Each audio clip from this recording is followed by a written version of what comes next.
Collègues, les communistes l'ont exprimé à de nombreuses reprises dans cet hémicycle, mais aussi dans de nombreuses réunions de concertation, à l'occasion de rassemblements, et encore ce midi, auprès des manifestants présents devant l'hôtel de ville, et nous l'exprimons de la façon la plus simple.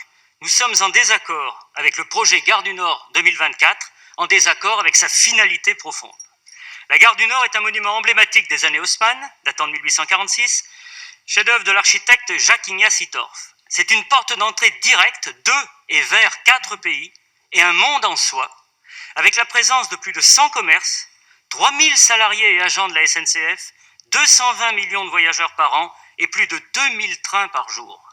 Cette gare mythique est l'objet d'un projet de restructuration pharaonique concocté dans une totale opacité dès 2018, sous l'impulsion de Guillaume Pépi, fossoyeur revendiqué du service public, qui a permis par une convention signée pour 46 ans à une filiale d'Auchan, Citrus, de devenir le gestionnaire de la gare, d'engager ainsi la privatisation rampante des espaces ferroviaires en mettant la main sur l'outil stratégique que constitue la Gare du Nord, plus grande gare d'Europe. Si, comme le sous-entend la convention de concession, les locaux de la SNCF ne sont pas distincts dans leur nature et destination, rien n'empêchera Citrus de vouloir récupérer de nouvelles surfaces, a fortiori si le nombre de visiteurs consommateurs augmente.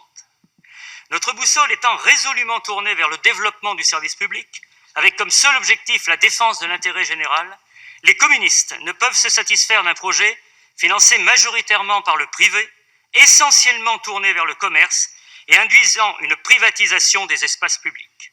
Et pourtant, en 2018, dans le cadre de la réforme de la SNCF, Madame Elisabeth Borne, alors ministre des Transports, avait déclaré la main sur le cœur que les gares étaient, je cite, incessibles et inaliénables. L'annonce ce lundi du choix du groupe Bouygues pour réaliser une part importante de ce chantier de rénovation, 600 millions d'euros sur un total de 900 millions, n'est évidemment pas pour nous rassurer.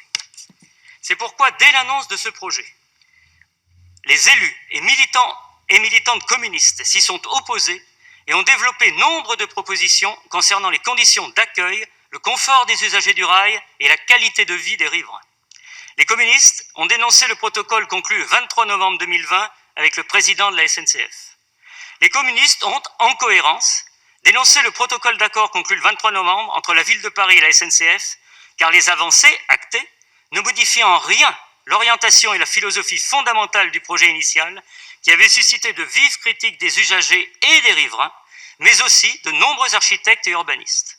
Nous regrettons tout particulièrement que la ville se prive d'ores et déjà de marge de manœuvre en renonçant de façon irrévocable à tout recours pendant la durée de la concession.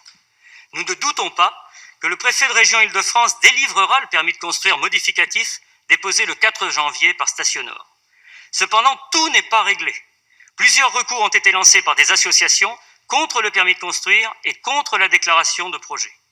Une action judiciaire a été également initiée par l'architecte Jean-Marie Dutilleul, qui s'oppose à la démolition de la halle transilienne construite en 2000.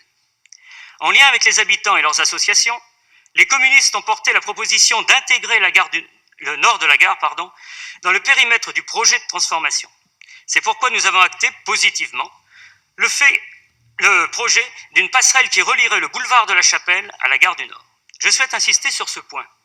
Dans ce quartier dense où les trottoirs et les voies d'accès sont déjà saturés, l'ouverture au nord de la gare est une demande forte des habitants. Le protocole prévoit un engagement financier de la SNCF pour 20 millions d'euros. Mais il y a fort à parier que cette passerelle, positionnée dans un environnement complexe entre deux voies ferrées, coûtera plus cher, peut-être même beaucoup plus cher.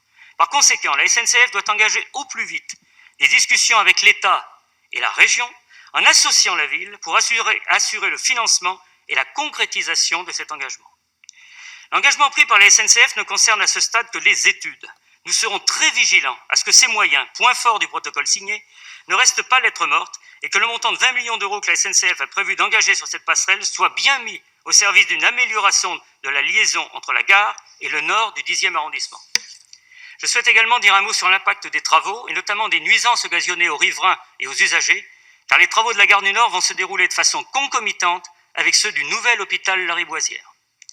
De nombreux poids lourds devront accéder au quartier pour alimenter ces chantiers, ce qui va compliquer une circulation déjà dense, d'autres orateurs l'ont souligné, et accentuer les pollutions sonores et atmosphériques. Il est important de préciser rapidement les prévisions de trafic de poids lourds occasionnées par tous les chantiers du secteur en cherchant à éviter la saturation complète du quartier.